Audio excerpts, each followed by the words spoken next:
So when we say that God or that in Christ we have rest all the time, Yeah.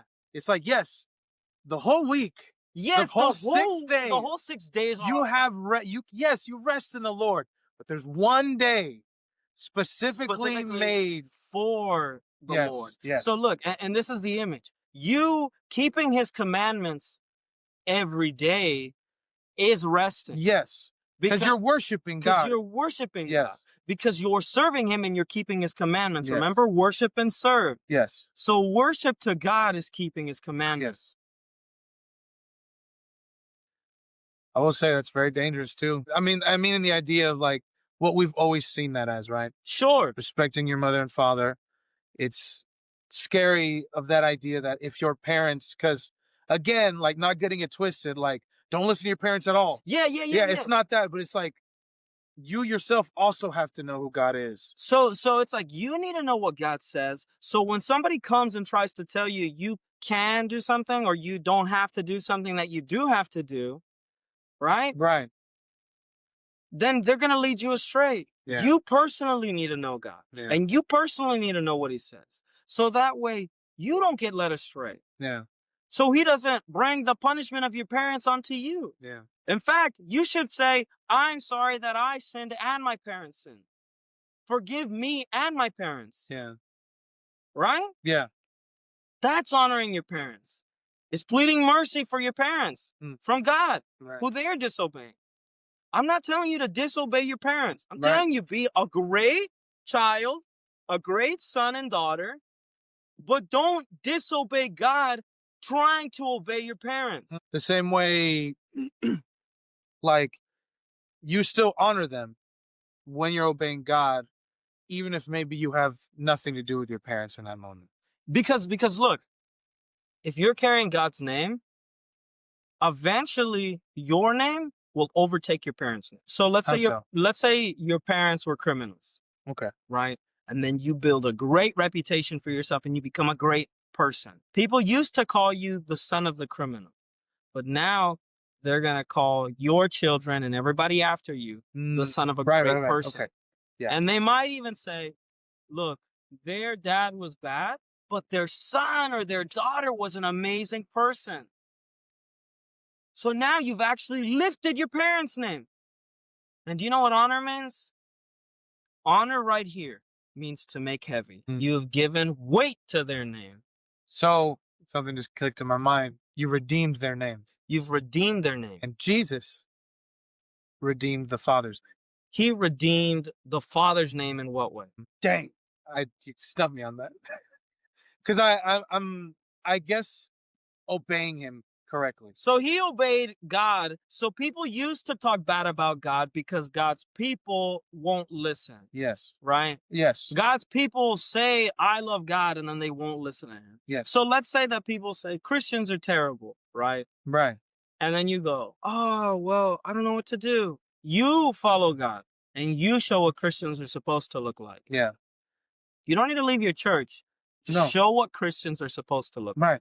So as you show what Christians are supposed to look like, you're redeeming your father. You're putting weight on God's name. Yeah.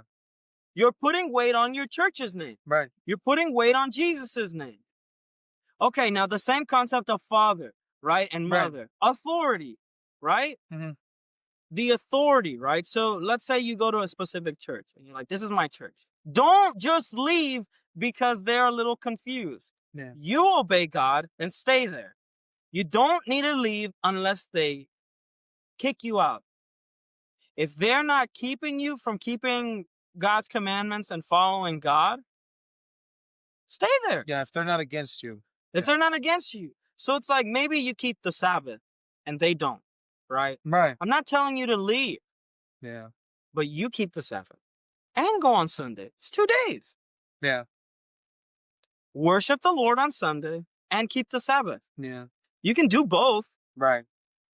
God doesn't say only worship me on this one singular day. Worship every day. Yeah. But remember the Sabbath. Right? Right. That's kind of the image. If you go somewhere and you want to keep the Sabbath, you start keeping the Sabbath.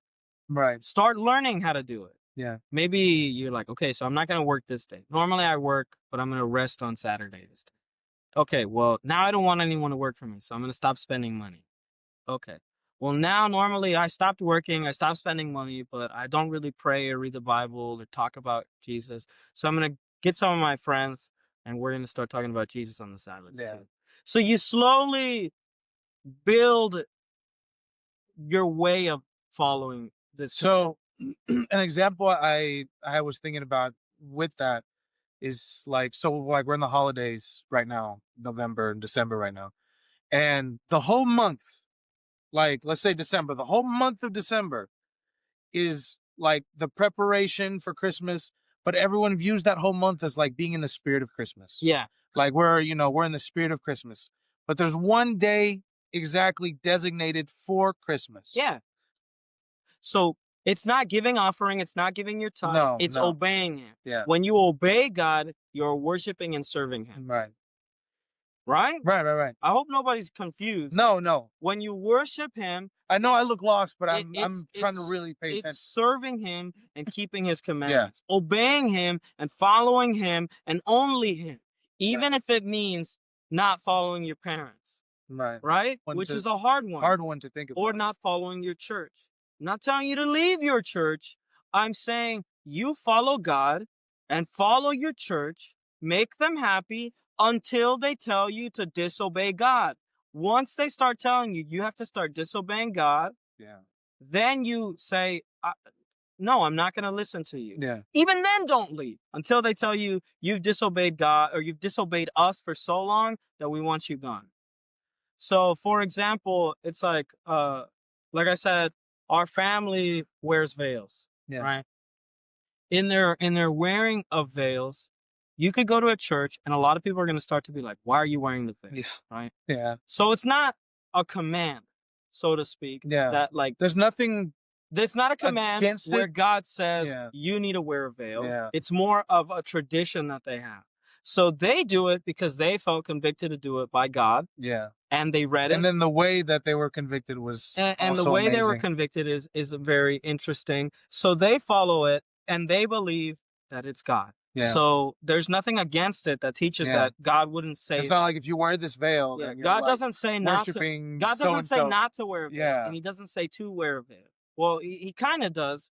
Kind of does through Paul and Corinthians. And there's also traditions, like for example, who is it? Rebecca had a veil. When she saw Isaac, she covered her face. So you know that she had a veil. Right. So there are people who have veils, right? Moses wore a veil, but that was kind of a different situation. Yeah. But they have their veils, right? And if they feel, what is the word? Convicted to wear the veil, start wearing it.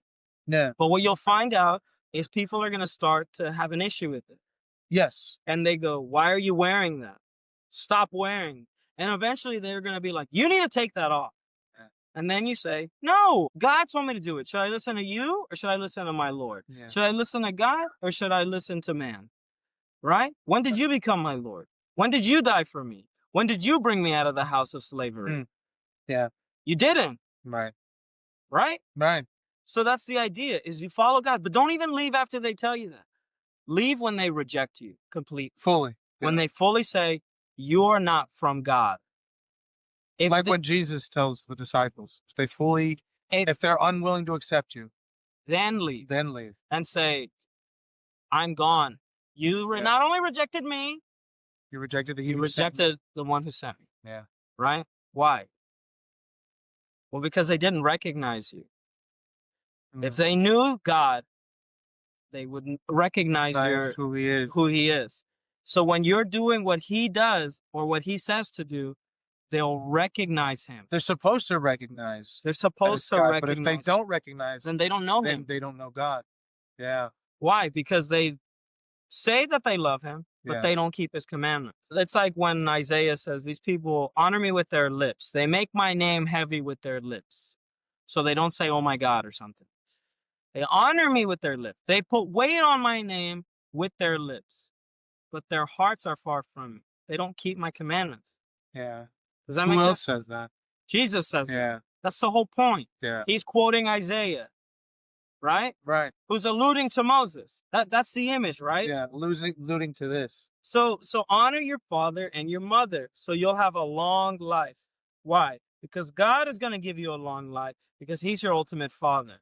So if they're honoring their father, which is Abraham, Isaac, Jacob, Yeah. who honored God, Yeah. who obeyed God, Right. and you honor them and you make their name heavy and you make God's name heavy by doing the same thing, then all of you are going to be blessed in the land and you're going to have such a long life and you're going to have such a good life. And you're never going to be made a slave by You're anybody never going to else. be a slave to Yeah. anybody. Right? Does that make sense? Yes. Yes. That makes a lot of sense. So he says, Right. in 6 days, the Lord God made heaven, earth, and the sea, and all that's in them, rested on the seventh day. Therefore, the Lord blessed the Sabbath day and hallowed it. Now, I'd like to get into blessed for a second, but I'm just going to touch on it. When you find blessed the first time, it's about becoming fruitful and multiplying. Yes. Genesis. So notice he says he blessed that day, and then he talks about honoring your father and your mother, and he's going to make your days longer, right? Making them fruitful and multiply them. Yeah. He's going to multiply your days and he's going to make them fruitful, right? Right. And then he says, you shall not murder. You shall not commit adultery. Wait, so what's the, so he went off on this huge tangent About obeying him. About obeying him, obey me, follow me, like I'm God, nobody else. Take a break. Honor your make parents. sure you rest. No, don't kill nobody. Okay, right? Don't kill anyone. Don't. No. So you have to look at the surface level, right? And you have to get direct meanings. Okay. Direct meanings matter. Specifics matter. Yeah. Does that make sense? He says, honor your father and your mother so you can have a long life, right? Then he says, you shall not murder. Not kill, murder. Yes. Murder is wrong. Right. What is murder? Killing for no reason. Killing for no reason. Or killing because I'm really angry. Yeah. Killing someone who is innocent. Yeah. Don't kill an innocent person because you're mad. Killing unjustly. Don't kill unjustly, right? You're supposed to be an image of me. You're carrying my name. Don't go judge wrongly and murder somebody. Because I don't do that. Because I don't do that. Which is very different from how we view God. Yes. We view God as someone who just kills just to kill. No, he doesn't. He kills. He doesn't murder. Yeah. He doesn't kill somebody who's innocent. Does that make sense? Yes, it makes a lot of sense. Even God didn't kill Jesus who was innocent. The people did. Yeah. Yeah. And God allowed it for them. Because he was showing what it looks like. This is what it looks like to follow me and trust me. Yeah. Right? You shall not murder. Don't take somebody's life from them who is not doing anything wrong. Yeah. Right? Right. Why? Because you need to honor me. If you honor me, are you going to kill my son? Aren't we all brothers? Yeah. Why would I kill you? Yeah. That would dishonor my parents. Then my parents are going to be known as the parents of the murderer. Yeah. And my God's going to be known as the God of the murderer. Yeah. Does that make sense? Don't murder. Don't commit adultery. Now, I'll touch on this for a second. Adultery, in the biblical term, is when a person is married to a woman, right, and somebody sleeps with that woman. Okay. Right? Right. Fornication and adultery are two different things. Yes. And their punishments are different. Yeah. And but the specific things matter. He says, don't commit adultery. Adultery is when somebody is married and you take their wife for yourself. Yeah. Right? Right. Not when you're just sleeping around as a husband. And you're married. And you're married. Yeah. That's fornication. Okay. Adultery is don't take somebody else's wife. That doesn't belong to you. That doesn't belong to you. Yeah. Right? That's an important detail. Okay. That doesn't mean fornication is right. Right. But right. You need the image. You need to understand the difference. The image is important. Adultery. Don't take somebody else's wife. Right? Right. I am the Lord your God. Don't have any other God. Don't have any other God. You belong to me. Yeah. Don't go and find another God. Don't commit adultery against God by finding another God. But that includes you.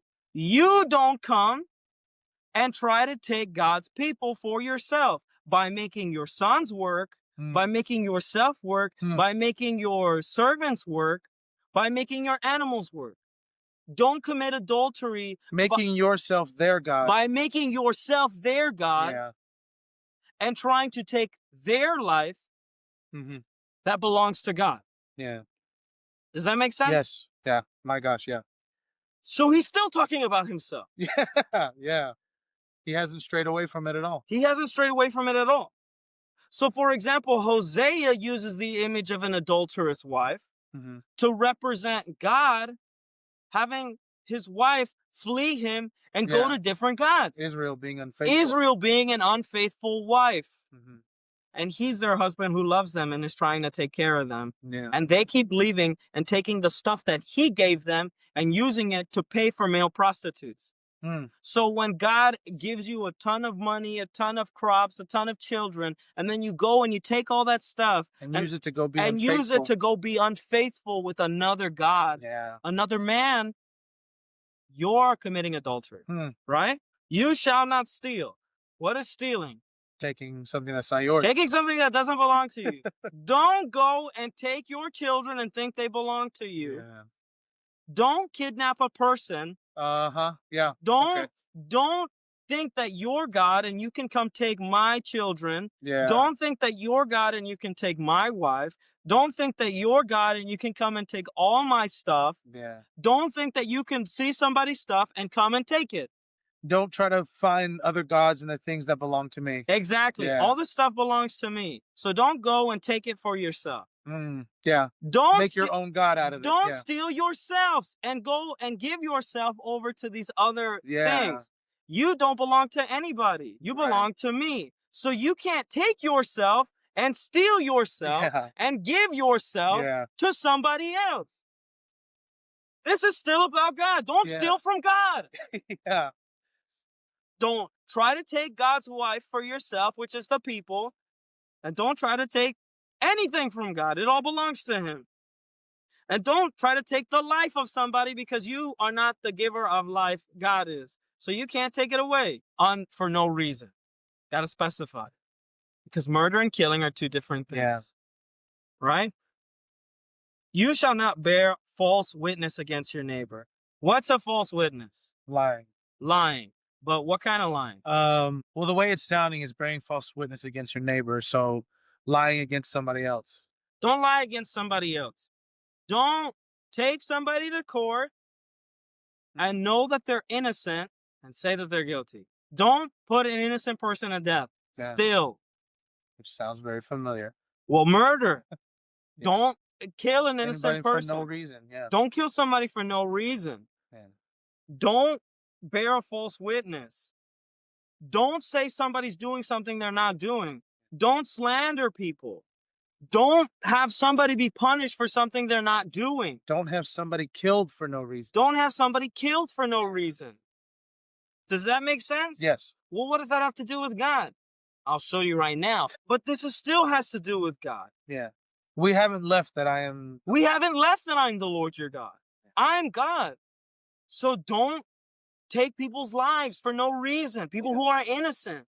I'm a just God. Don't take people's wives because nobody needs to take you from me. Don't take anybody's things because all your stuff is yours because I gave it to you. So you don't need to go and try to take other people's things that I gave them. Yeah. Right? Right. Don't bear a false witness against your neighbor. Y'all are brothers. You don't need to hurt your brother by lying against him and getting him in trouble for something he didn't do, right? You shall not covet your neighbor's house. You shall not covet your neighbor's wife. You shall not covet his servants, his female servants, his ox, his donkey, or anything that's your neighbor's. This is just the commandments above it. Yeah. He's just reiterating. But in your heart, don't covet it. Don't want it. You don't need your neighbor's stuff. Why? Because God is enough. Because God is enough. I'm the Lord your God. I am the Lord your God. I am the Lord your God. I am enough, right? Now let me show you this little fun exercise, right? Because I know that I'm talking and talking, but I this, know we still have a little bit of time left, so we're good. that's fine. That's fine. So look, I'm going to show you this real fast. So Moses goes down the mountain after he receives the commandments, because this Okay. is God speaking on the mountain, and everybody hears him say this. Yes. Right.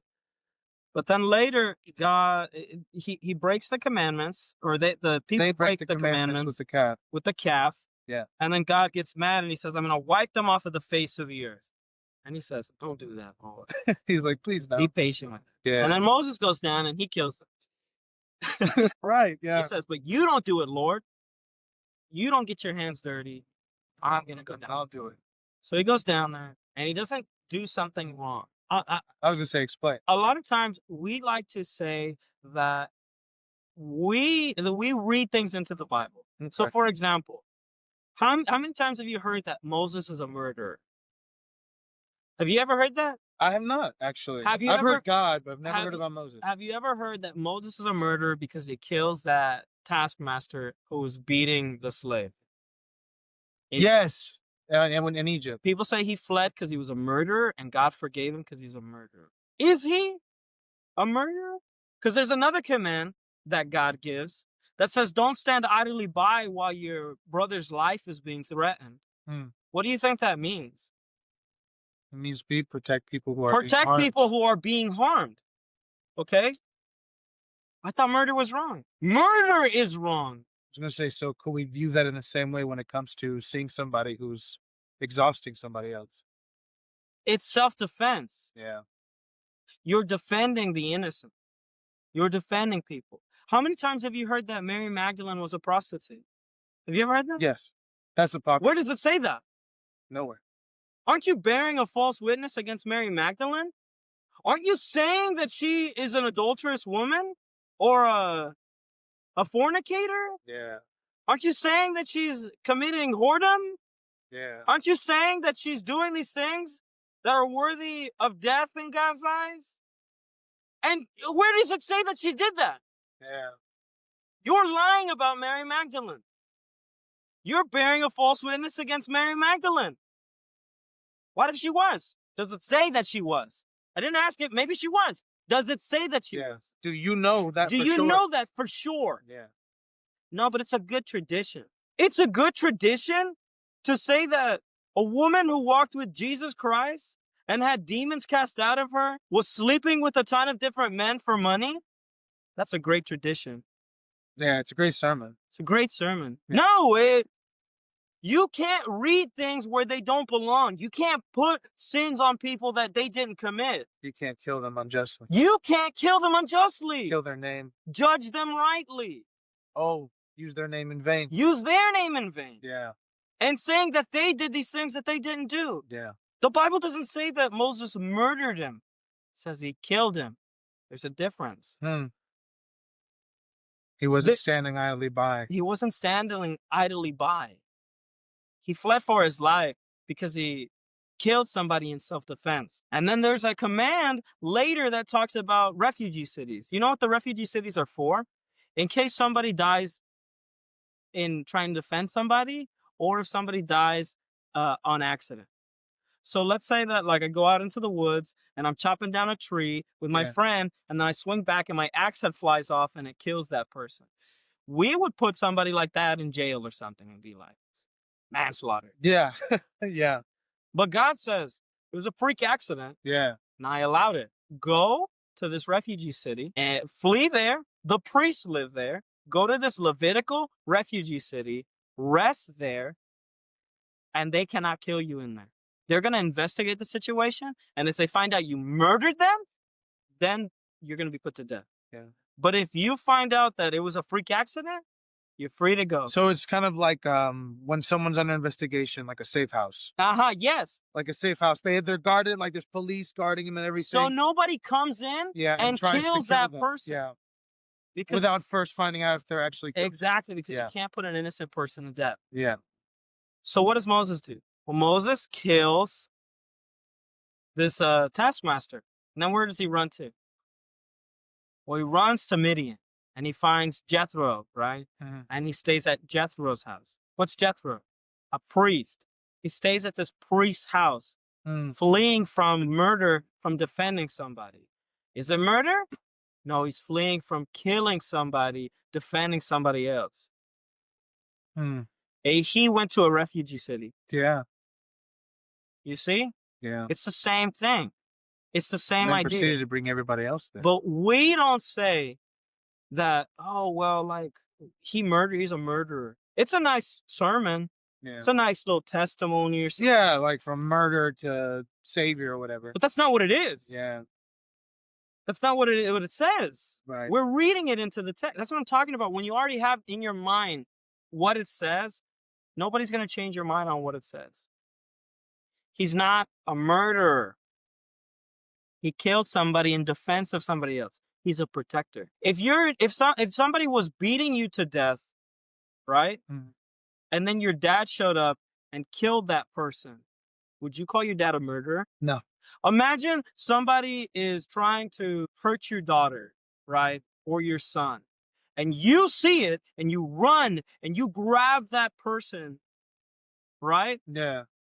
And then Was it unjust? Then they say, he's a murderer. Would you say, yeah, I'm a murderer. Yeah, I killed that guy. Yeah, because he was going to kill my kids. Because he was trying to hurt my kids or my brother or my cousin. Yeah. He was trying to hurt my family. Yeah, I killed them. You didn't murder them.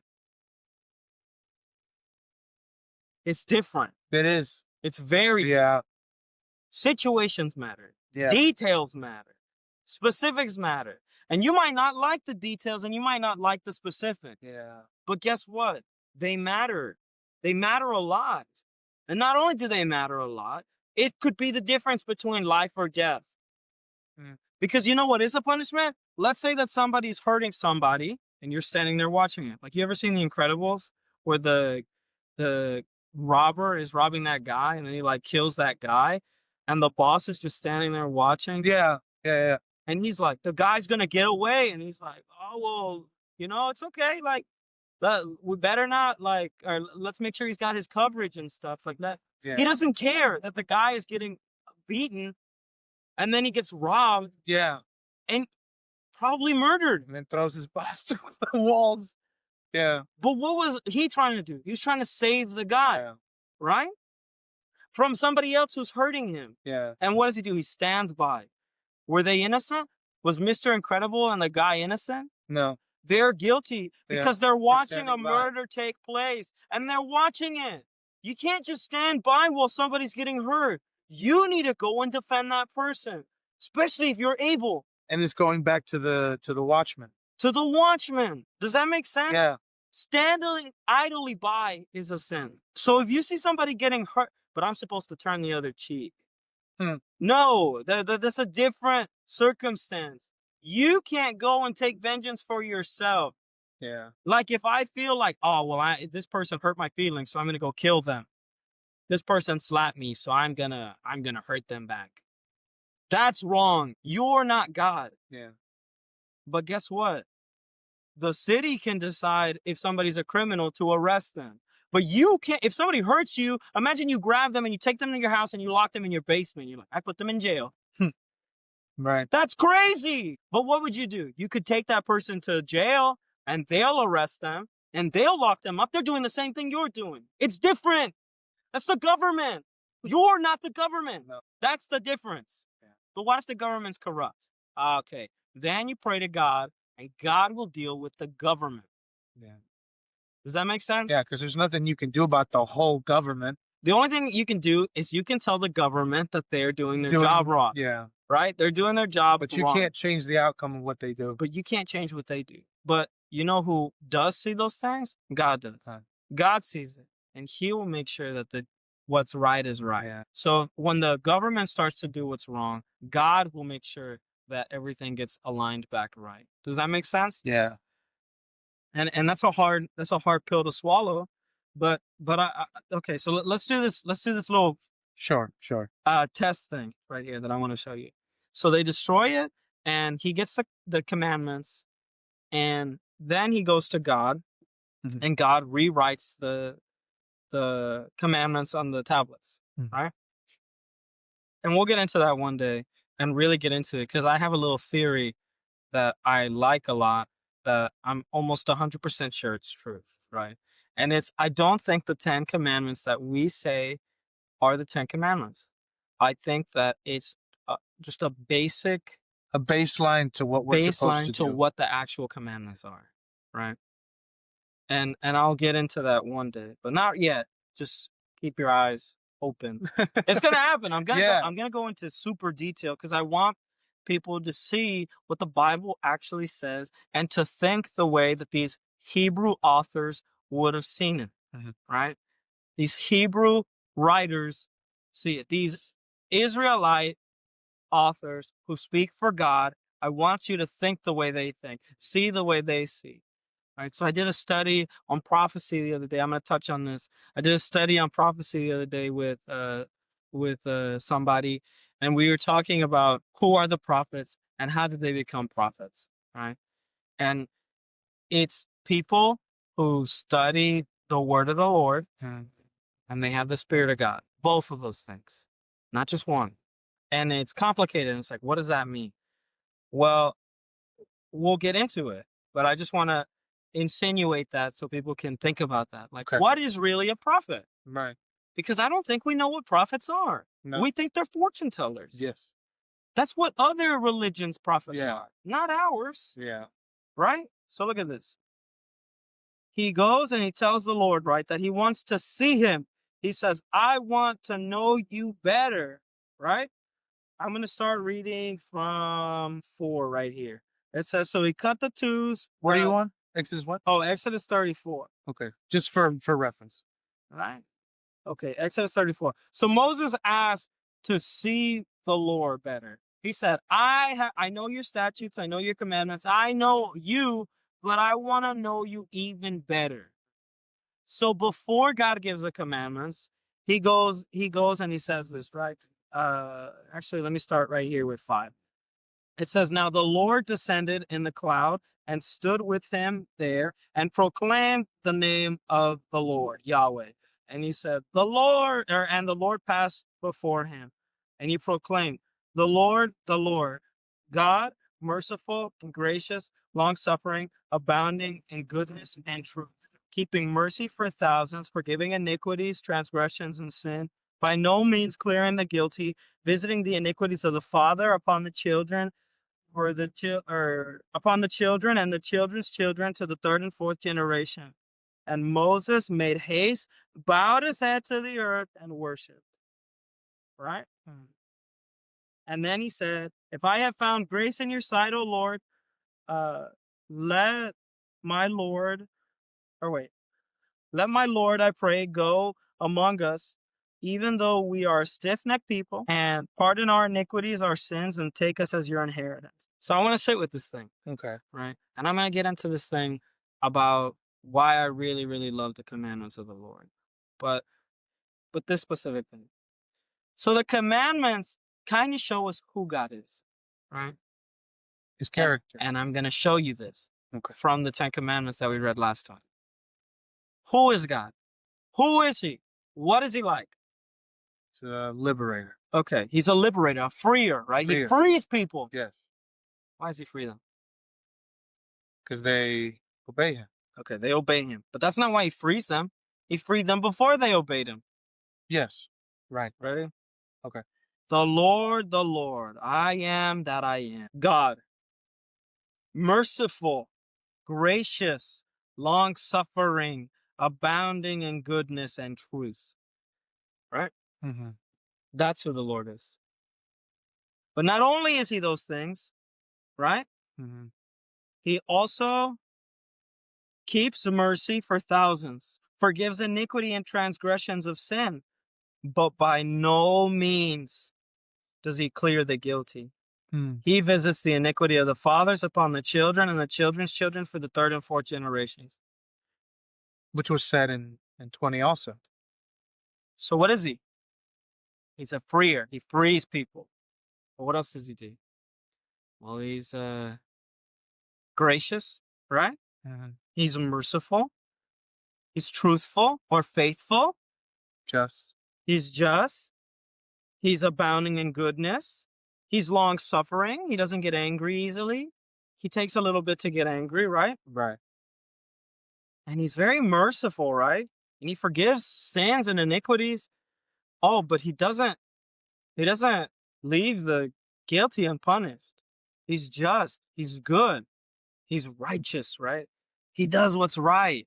And this is a really interesting thing. A lot of times we like to try to compare and say, oh, well, God is supposed to be merciful. How is he not just? Let me ask you a question. In a court case, there's always somebody who is a plaintiff and somebody being accused, right? Yes. So there's somebody who's coming seeking mercy. Right. But in order for them to get mercy, the other person needs to get justice. Yeah. They can't say, I give you mercy. Okay, so who's going to pay me for the days that I can't go to work? I gave you mercy. If you sued a company who scalded your kid with a hot cup of coffee and they said, we give you mercy, what does that mercy look like? Just leave him alone. What do you mean leaving them alone? What does mercy look like? If I had a child and that child got scalded with coffee, Right. right? Right. Not by any fault of my own or the child. Right. Just the something went wrong, or like a waiter came over and then spilled a hot cup of coffee on a baby. Yeah. You would sue that company. Yeah. Right? Right. Why? Why are you trying to sue the company? You're supposed to have mercy. Why are you trying to sue the company? Because you want mercy. You need mercy. Because does that company have to pay you money? No. They don't have to pay you money. No. So what if you go to them and you say, I need money to cover their hospital bills? And they say, no. What do you need? You need mercy. Yeah. You need mercy. What do you need in order to get mercy? You need justice in order to get mercy. You can't have justice without mercy. You can't have mercy without justice. What do I mean? Let's say I say, well, we'll do justice. We're going to throw this person in jail. How does that help your son and you pay your bills? Yeah. You need mercy. Your son still has to go to the hospital. You need mercy. You need Yeah. somebody to help you. Yeah. You need somebody to see you and see your affliction and reconcile and fix you and make you whole. You need peace. And the only way you can get peace is you don't have the money to pay for your kid's surgery or your kid's skin graft. So you need justice to. You pay need for that. justice. But that justice on that person is your mercy. Because they're going to give you the thing and show you mercy and give you what you need. That justice is your mercy. And your mercy, receiving your mercy, is justice. It's right. Right. Does that make sense? Yeah. He shows mercy and he visits the iniquities. So he shows mercy and he shows justice. The mercy is the justice. The justice is the mercy. They're two sides of the same coin. You can't have one without the other. Does that make sense? Yeah. It's not some weird contradictory thing where you're like, oh, he's supposed to be merciful, but he's also just. So how can he be both? You can't be just if you're not merciful. And you can't have justice if you don't have mercy. Does that make sense? Yeah. Because when somebody receives justice, somebody else is receiving mercy. When Egypt received justice, who received mercy? Israel. Israel. Right? Right. When Israel received justice, who received mercy?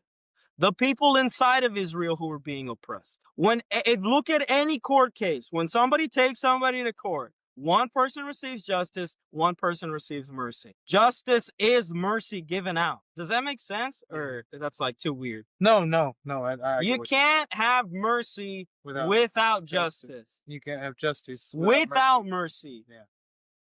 Justice is mercy given out. Does that make sense? There is no like, oh, well, I just showed them mercy. Okay, what did that look like? Well, I said I was sorry. Okay, did you help them? Did you pay them back? Yeah. Well, I stole their iPhone. And then I said I was sorry. So if you need me, I got a new number. I got a new phone recently. Go give the phone back. Yeah. That's what justice looks like. Either give the phone back or buy them a new phone. Or buy them a new phone. Yeah. A better phone. Yeah. Not the same phone or a worse phone.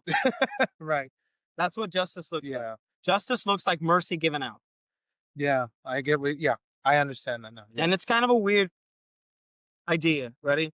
But then look at this, right? Merciful and gracious, long suffering, abounding in goodness and truth. What do those things look like? Those are attributes, but what do those things look like? What do you think? What is it? Abounding in mercy, truth, and justice? Mm-hmm. Long suffering, gracious, and goodness. What does that look like? Not immediately acting out of anger and doing something completely irrational. Sure. At least from what we're talking about when it comes to being justice and mercy. Sure. If you're acting straight out of your emotions and out of like anger, then you're not going to worry about those things. Of course. So watch this. Ready? I'm going to show you this thing. I like this little experiment right here. This is that the little test thing I was going to show you. Committing adultery. What does that look like? Does it look merciful, gracious, long-suffering, abounding in goodness and truth? No. What does it look like? It looks like the opposite of that. It looks like the opposite of that. Okay, what about murder? Does murder look like, long-suffering? No. Does it look like getting angry at people? Yeah, immediately. What would the opposite of murder look like? Maybe not getting angry at somebody immediately. Right. Right? Not killing them right away. Maybe not killing them right away. Okay, what about this one? This one's an easy one. Don't bear a false witness. What's the opposite of not bearing a false witness? Or bearing a false witness? Okay, justice. Truth. Truth. What about faithfulness, right? Other versions say faithfulness in this thing. What's faithfulness look like? Maybe not committing adultery? Dude, the commandments are God's character. Yeah. Written out. When you write out what would God do in a situation when another man's wife throws themselves at you? He would do what Joseph does and he would run away. Run away. Flee. Okay, what would God do if he saw somebody being oppressed? He would defend them. He would defend them or he would free them. Yeah. Okay, right? What would God do in a situation when somebody is being murdered? He would stand up and he would save that person and defend them. Does that make sense? Yeah. He would be like his character. And his character is he's long-suffering, so he won't just smite somebody because they made a mistake. Yeah. He won't just get angry and murder you. Or like people think, he's not going to send you straight to hell. He's not going to send you straight to hell because he wants to. Yeah. Does that make sense? He's long-suffering and he's patient with you. As in, he's not going to kill you for no reason. Like, let's say I do a couple bad stuff. He might be like, you need to be better. Right? Yeah. You got to get better. You got to stop doing these things. But he's not going to strike me dead just because I made a mistake once. Yeah. He's long-suffering. He doesn't murder me just because. He's got to make sure that I'm actually a terrible person who is murdering other people. He's got to see the evidence. He needs to see the evidence. Yeah. I need witnesses. Yeah. Right? But he's not going to obey false witness. But he's not going to listen to a false witness either. Because he's like, oh, well, these people... No, he needs to make sure that these witnesses are reliable and true. Yeah. Because he's true. He's truthful. So what if he's just and he puts you to death and you're innocent? Then he wouldn't be he wouldn't be just. He wouldn't be just and he wouldn't be truthful. Yeah. He wouldn't be faithful and he wouldn't be loving. He wouldn't be merciful. He wouldn't be merciful. Right? Merciful and gracious. Merciful and gracious. Right? Don't steal. What's the opposite of stealing? Just letting the person keep what they have. Okay, that's not the opposite. That's just not doing it. What's the opposite of stealing? Giving. Giving. Yeah. Give. You want to be the opposite of a thief? Give. Be merciful. You have a lot. Give some of what you have. Yeah. Give to other people. Give. Be merciful. Show mercy. Give mercy. Right? Yeah. What about somebody who, like, you want to kill them because they just made you so angry? Show mercy. Be slow to anger. Like, this is what God looks like. God looks like somebody who's not going to strike you dead because you made a mistake. Yeah. But what if you just keep making the mistake and you're just doing it on purpose? Yo, he's not going to hold you innocent when you're guilty. Does that make sense? This is God's character. This is what he looks like. He's saying it in one. He's saying it in a sentence that I will forgive you if you turn away from making a bunch of bad, stupid decisions. And if you don't, I'm going to show judgment.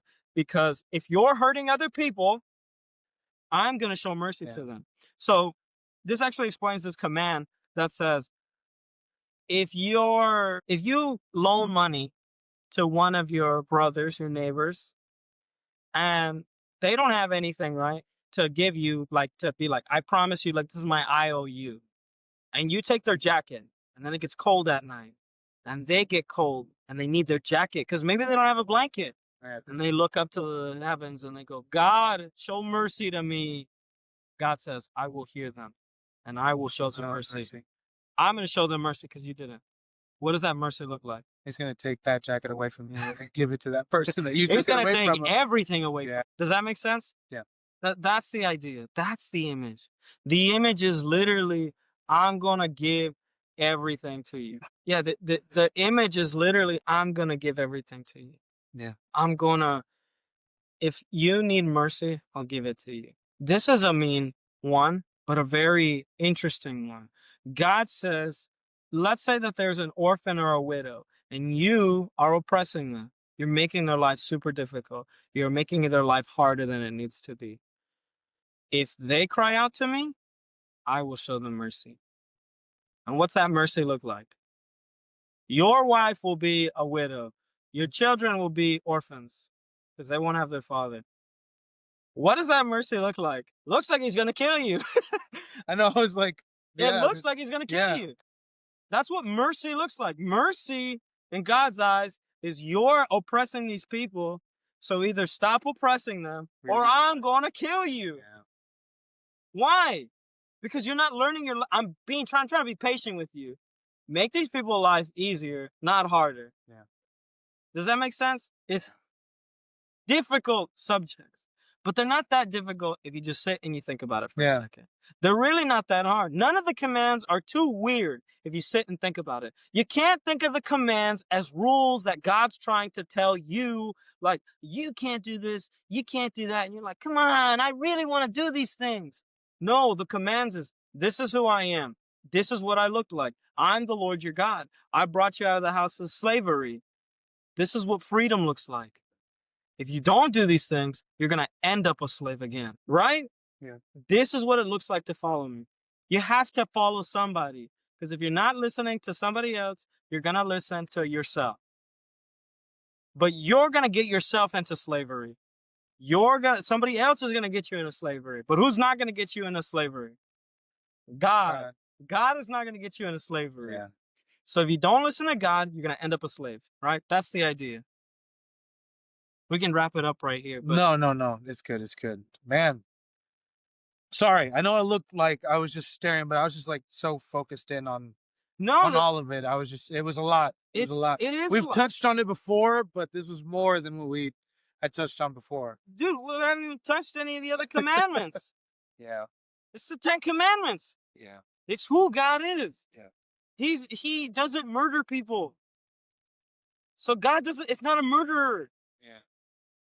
Like, but we believe things that just is said, but we don't read it ourselves. You got to understand what is being said. This is who God is. So if you read a command and you go, that doesn't sound really loving, it is. If you say, that doesn't sound really patient, it is. That doesn't really sound like merciful and gracious, it is. This is what mercy and grace looks like. Yeah. Right? This is what faithfulness looks like. Yeah. This is what truth looks like. It doesn't look like, it's a complicated thing. But you can't go into the Bible thinking you know everything. You need to read it and compare. That's why I love just like flipping through pages. Like, you ever seen the picture of the guy with all the pages on the wall and he's got like the strings and he's like, from It's Always Sunny? Yeah. That's what you got to be like, for real. You got to just put your mind and say, what is this thing telling me? What am I doing? What is this thing trying to tell me? Not what am I trying to get from this? What is it trying to get in me? Does that make sense? Yeah. for right now, I think that's enough of run-on sentences, and I'm definitely going to touch on it again. I'd like to go through the Bible and just point at all the run-on sentences. Yeah. For real. The entire book of Deuteronomy is one big run-on sentence. Yeah. Really, it's like 4 or 3, but it's a big run-on sentence. But what do? We go and we take an excerpt and we're like, look at this. You see that? This is what that one command is. No, like I want to cover the Sermon on the Mount. Because the same thing with the Sermon on the Mount. We take it as, see, this is this lesson, this is this lesson, this is that lesson, that's this lesson. Did you ever read it in one breath? Just go, and then just start reading the Sermon on the Mount. And then when you get to the end, you go, this is all about the same thing. Yeah. How is this all about the same thing? I'll tell you when we get there. You'll see. Yeah. But it makes sense. And it makes sense of passages like pearls to pigs. We say pearls to pigs means when you don't give your good advice to people who don't know how to listen. Deserve it. Yeah. They don't deserve it. They don't know how to listen. They're just going to take your advice and then they're going to trample on you and call you names. You think that's what he's talking about? You think that's what Jesus is talking about? Jesus, right, sent the prophets to people who did not listen to them. He told Jeremiah and Isaiah and Ezekiel, hey, these people aren't going to listen to you. So go preach to them for 40 years. So then what does it really mean? So what does it mean? Because he's not contradicting what the prophets say. In fact, he says, when you do this stuff, you're going to be just like the prophets. The prophets talk to people who didn't listen to them. So why would he say pearls to pigs? Jesus is going to be like, I don't even know why I'm telling you guys this stuff. Pearls to pigs. You guys are too stupid to understand. Yeah. That's not what he's saying. Is it a good, maybe, lesson, like, of wisdom? It's a good lesson of human wisdom, but it's not a good lesson of God's wisdom. Like this is human's wisdom compared to God's wisdom. Human wisdom is like, the best way to help poor people is not to become one of them. That's not God. And if somebody tells you that's God, that's the devil. God says, I am merciful. So if you're not showing mercy to people, because then what? Well, we don't listen to that Old Testament stuff of give to the poor. We listen to Jesus. Okay, you want to listen to Jesus? Sell everything you have and give it all to the poor. And you don't even need anything except for one shirt. In fact, you don't need anything at all. Sell everything. Even get rid of all your money. You don't need extra sandals. You don't need a walking stick. You don't need a purse. You don't need a house. You don't need a car. You don't need anything. You literally don't need anything. All you need is to go in the Spirit of God. And I've prepared somebody over there with a house and all that stuff for you. But actually, they don't need that stuff either, because remember, they need to sell that stuff. You need to listen to what is actually being said, not what you think is being said, because it makes a good sermon. Like, that's the thing. We need to listen to what is actually being said, not what makes a good sermon. Because there's a lot of good lessons that you might hear that say, yeah, that makes sense in my mind, but it doesn't make sense in God's mind. He says the same way the heavens are above the earth, right? You see the sky? You see how you can't see inside the ground? But you see the sky and then you see the surface of the ground. That's how God is. God is like, I see everything. You guys are like the surface of the ground. You guys have no idea what you're talking about. I see all of the ground. You see some of the sky. And I see all of the sky, all of the ground, under the earth, everything in the universe. And you think you're wiser than me? It doesn't make any sense. It doesn't make any sense. And like I said, dude, we're not talking to people who are an atheist. If you're an atheist, that's fine. You believe that there's no God, whatever. That's your decision. But me and my house serves the Lord. And this is what the Lord gave me. He gave me these words. So if you don't believe it, that's fine. But I believe it. And I read it because this is God trying to tell me who He is. Right? Yeah. The same way that the 10 Commandments tell me about God, not about a good moral code to have. Everybody has a moral code. Everybody's going to tell you that murder is wrong. Well, how does that make Yahweh on the mountain different than anybody else? Yeah, but no one's going to tell you not to be mad at anybody for no reason. Exactly. Yeah. Nobody's going to tell you, hey, when they slap you in the face, turn the other cheek. Oh, but if somebody is trying to murder your family, defend your family. You think Jesus was against, if somebody's trying to murder your family, you let them murder your family. because you need to turn the other cheek. In fact, if they're trying to kill your kids, make sure that you give them the rest of your kids too. You got to turn the other cheek, man. That's what God's about. That's insane. Nobody would say that. What does he mean? If somebody's oppressing you, let them oppress you. Turn to God. God will deliver you. He's our deliverer. Oh man, you're giving a lot. That's a lot, man. And it's just something you take in Yeah, sections. bit by bit. But I think you've given a lot to think about. I think you, even me, like again, we've touched on this, but it's still a lot to It, process with how we live our lives it, every single it's day. why I don't want to touch on everything back to back to back and just like follow this train of thought all the way. Yeah. Because what you need to do is you need to study one section of how to study the Bible, study one portion of the Bible, learn it, go to the next section, and forget everything you learn. But keep it in your heart. Read the next section. Keep that in your heart. Read the next section. Take a principle. We're gonna try to cover a ton of different principles of prophecy. Gonna be because right here, this is the end of our run-on sentences. We're gonna come back, Yeah. but only At least just explaining what it looks like. But this was explaining what a run-on sentence looks like. Yeah. And I know we went pretty deep into it, but we're gonna come back.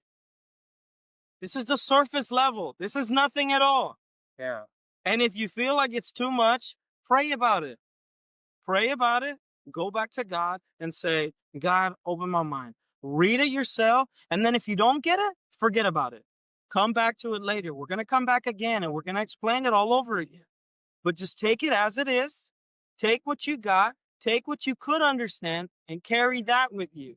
Right? I'm not telling you to believe everything I believe. I'm telling you, take this principle of when you're reading something, don't read verse by verse. Read book by book or section by section or chapters by chapters. Read it sections at a time. And when you go back to it, reread the whole section, not just one verse. You need the whole thing, right? That's what we're trying to get at. We're gonna try to cover prophecy next. All right. And specifics on prophecy after that. All right. Right? All right, buddy. All right, bro. I love It's you. good. I love you. Hi, everyone. So this is the end, at least, of this part of this series.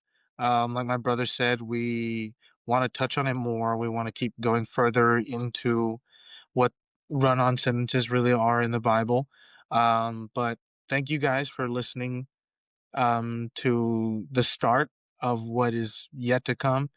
And we hope that you guys are enjoying it. We hope that you guys are listening and um, being willing to apply this into your studies and apply this into how you look at the Word of God and what it tells us. So, yeah. So, next week, you should be starting up on prophecy and touching on the importance of prophecy and what prophecy really is. And we hope that you guys are ready because I'm ready and I'm excited. So, I will see you guys then. Thank you and God bless.